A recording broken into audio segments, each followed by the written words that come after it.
Everyone, this is Saumya Srivastava. Welcome back to our channel college student law. तो आज इस video में हम पढ़ेंगे rationale behind the change in criminal laws. तो रैशनल का मतलब क्या होता है, सबसे पहले ये जानना जरूरी है कि रैशनल का आखिर मतलब क्या है। तो रैशनल का मतलब होता है reason. What are the reason for the changing the criminal laws. ठीक है। तो अगर हम बात करें rationale behind the change in criminal laws, जैसा कि आपको पता है कि हमारे 3 क्रिमिनल लॉज जो है वो रिप्लेस कर गए। ठीक है, उनको हटा दिया गया।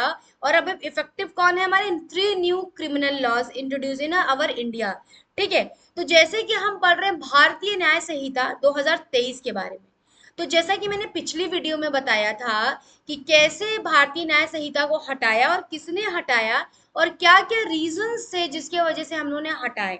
बट यहाँ पे हम इन डेप्थ में बात करेंगे कि what are the reason for change the criminal laws in India. ठीक है, सारे क्रिमिनल लॉज की आप बात करेंगे, ना ही सिर्फ भारतीय न्याय संहिता। जो दोनों हमारे जो और क्रिमिनल लॉज है उनके भी बारे में हम यहाँ बात करेंगे। अगर आपने मेरी पिछली वीडियो नहीं देखी है कि स्ट्रक्चर इवोल्यूशन कैसे हुआ भारतीय न्याय संहिता का, तो आप जाके देखिए, तो आपको और अच्छे से समझ में आएगा ये वाली भी वीडियो। ठीक है। तो बात करते हैं rationale behind, reason behind for changes the criminal laws in India. ठीक है, 2023 में। ठीक है, तो ऐसा क्यों गवर्नमेंट करती है। सबसे पहले ये जानना जरूरी होता है कि जब भी कोई एक्ट बनता है, जैसे कि हमारा ये क्या है, एक्ट है, 3 एक्ट आए हैं। ठीक है। तो ये जो 3 एक्ट हमारे यहाँ आए हैं, वो कैसे प्रोसेस क्या है एक्ट आने का। सबसे पहले क्या होता है कि लेजिस्लेशन, जो हमारी 3 बॉडी है, लेजिस्लेशन, जुडिशरी और एग्जीक्यूटिव है, 3 ऑर्गन्स इन आवर कंट्री। तो जो लेजिस्लेटिव ऑर्गन है वो लॉज बनाती है, एग्जीक्यूटिव उसको एग्जीक्यूट करती है, जुडिशरी जो होती है उसको इन्फोर्स करती है हमारे लॉज को। ठीक है। तो मान लीजिए कि कोई भी लॉज अगर हमारे लेजिस्लेशन में बना है, तो उसको लॉ नहीं, वो बिल बनता है। पहले पहले वो बिल पास होता है। ठीक है। तो पहले लोकसभा आई, राज्यसभा आई। ठीक है, फिर वो प्रेसिडेंट के पास गई। जब प्रेसिडेंट का हमारा एसेंट मिल जाता है, तो वो क्या होता है, एक्ट बन जाता है। तो ऐसे ही हमारे ये 3 क्रिमिनल लॉज के साथ भी आया था कि एक पहले बिल पास हुई थी। बिल क्यों पास होती है, पहले इसका भी रीजन जाने, ताकि अगर हम कोई भी डायरेक्ट एक्ट एक इन्फोर्स कर देंगे तो उसका हम चेक एंड बैलेंस हम नहीं कर पाएंगे, उसका हम लूप होल्स नहीं, उसका हम राइट होल्स नहीं जान पाएंगे। तो इसीलिए क्या होता है कि पहले बिल पास होता है, अगर किसी को अपोज करना होता है तो उसको अपोज कर दिया जाता है, अपोजिशन के लिए उसको बिल में, कि अगर मान लीजिए किसी को लगता है, इतने पार्लियामेंट मेंबर्स होते हैं तो अपोज कर सकते हैं। फिर क्या होता है, नोटिफिकेशन गेजेट्स में भी वो पब्लिश होते हैं। आपको पता है कि हर सेक्शन में लिख जाता है कि notification of the official gazette. ये सब क्या होता है, ये सब लोगों को जागरूक करने के लिए होता है कि हमारे कंट्रीज में कोई ऐसा लॉ आ रहा है। अगर आपको कोई है तो उसका कुछ रीजन, कुछ दिन का टाइम भी दिया दिया जाता है कि आप उस टाइम में अपोज कर सकते हो। ठीक है। तो ये आपका एक छोटा सा इंट्रोडक्शन हुआ कि लॉज कैसे बनते हैं। ठीक है। अब हम आते हैं मेन मुद्दे पे कि रीजंस क्या थे क्रिमिनल लॉ के चेंज होने के लिए। पहले तो एंड ऑफ कॉलोनियल लीगेसी। आपको पता है कि जो हमारा क्रिमिनल लॉज थे वो कौन बनाया था, ब्रिटिशर्स ने बनाया था। तो ब्रिटिशर बनाए थे तो वो अपने विंस और फैंसीज के अकॉर्डिंग बनाए थे, क्योंकि ईस्ट इंडिया कंपनी हमारे कंट्री में स्टैब्लिश हुई।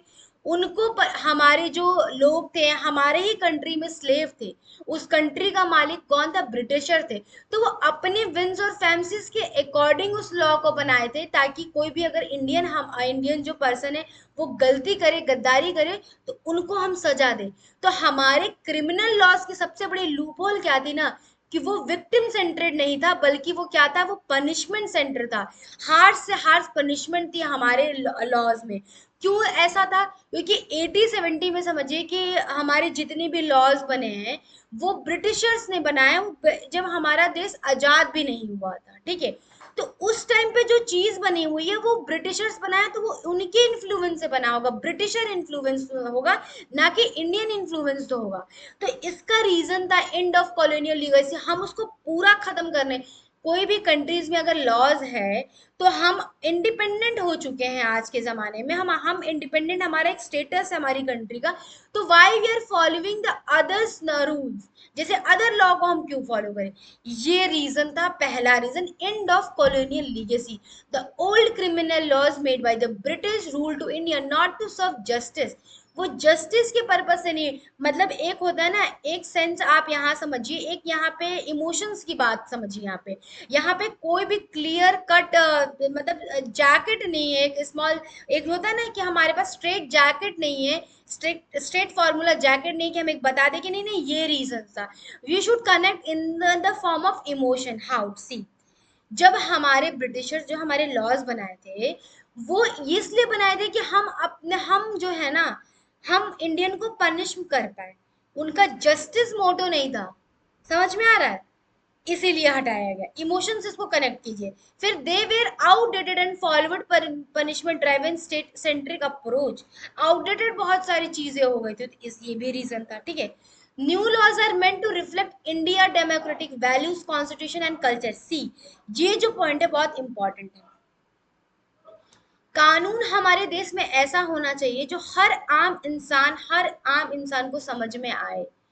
कानून जो है ना, कानून को आप स्टैंडर्ड, इतने स्टैंडर्ड लैंग्वेज में नहीं सेट करते हो कि आम जनता को अपने राइट और अधिकार और अपने लाइबिलिटीज के बारे में वो भूल जाए।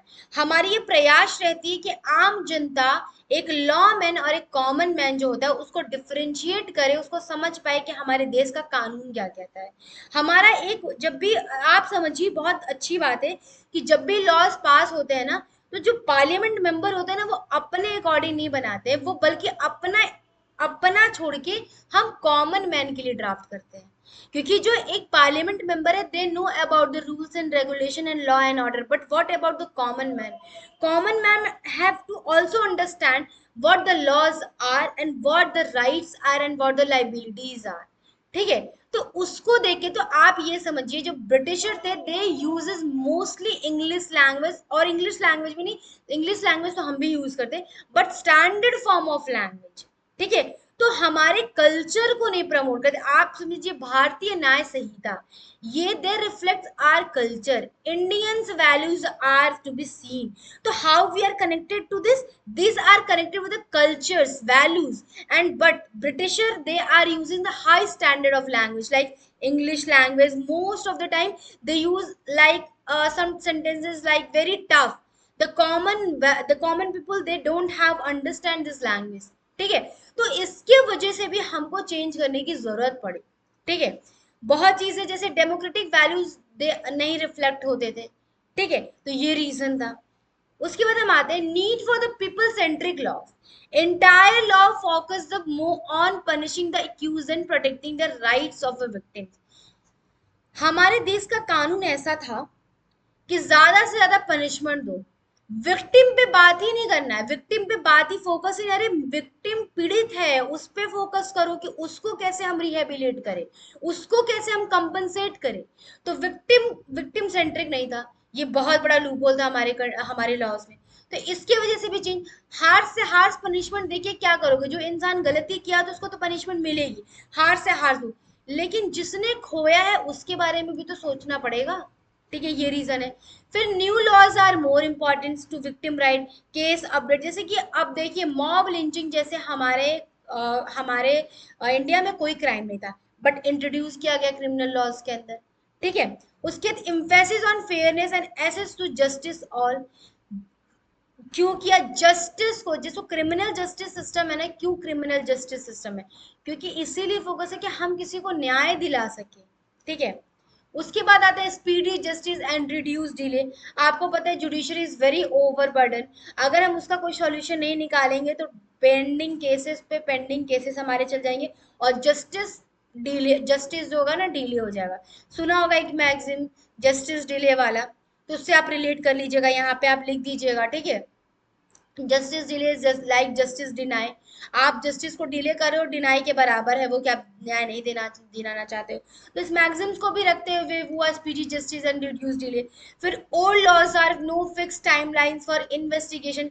जब आप सीआरपीसी पढ़ोगे तो वहां पे फिक्स किया गया है जैसे time, there are fixing the time कि how the investigation are going on, how the trials are going on, they are fixing the time, ठीक है। New system introduce the 90 days limit for the filing chargesheet.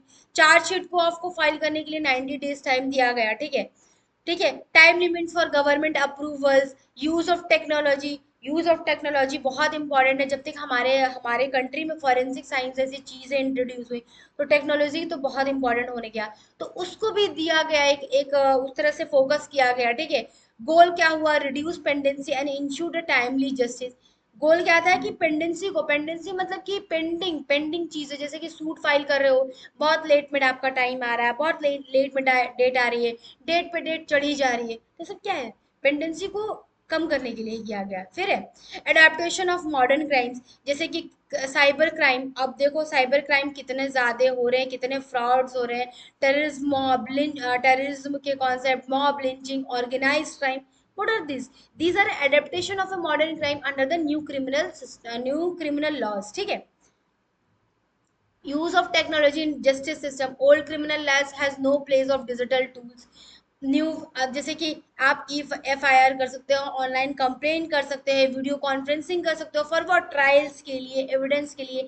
बहुत अब तो होता है ना, video conferencing होती है। Use of digital document, electronic evidence make a system faster, transparent and modern. तो ये सब क्या है, सिंपली ये क्या है, एडेप्टेशन हुआ, ठीक है। फिर सिंप्लीफाइड एंड इंडियनाइज लैंग्वेज, जैसे जो ब्रिटिश स्टाइल लैंग्वेज थी, डिफिकल्ट टू अंडरस्टैंड, मैंने बताया स्टार्टिंग में कि कॉमन मैन को, लॉ मैन को बहुत दिक्कत होती थी इस तरह से। New laws are easy, Indian style word like after date for the offence then for the punishment. ये सब क्या है, न्यू लैंग्वेज, अरे न्यू लैंग्वेज है, इजी लैंग्वेज है, इजियर फॉर पुलिस, लॉयर, जजेस or common citizen to be understand. सिर्फ police और लॉयर नहीं समझ पाए, कॉमन सिटीजन भी अंडरस्टैंड करके, जैसा मैंने बताया आपको, ठीक है। Ensuring national security without issue, like sedition under the IPC often misuse, sedition law is removed but new laws protected against the threat of national integrity।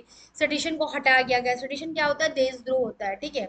देशद्रोह, जैसे कि हम हमारे कॉन्स्टिट्यूशन में भी सेडिशन लॉ आप पढ़े होंगे कि व्हाट इज सेडिशन। सेडिशन क्या होगा कि जब हम अपने गवर्नमेंट के ऊपर, हम अपने कंट्रीज के लॉज के ऊपर, या हम किसी भी इंसान, किसी को भी हम अगर हम नेगेटिव क्रिटिसाइज करते हैं तो सेडिशंस कहते हैं। और नेगेटिव उसका इंटरप्रिटेशन ये कि आप नेगेटिव किस सेंस में करो वो बहुत मायने करता है। ऐसा नहीं कि हम बोल रहे हैं कि हमारा गवर्नमेंट अच्छा नहीं है तो सेडिशन लॉ नहीं लग जाता है।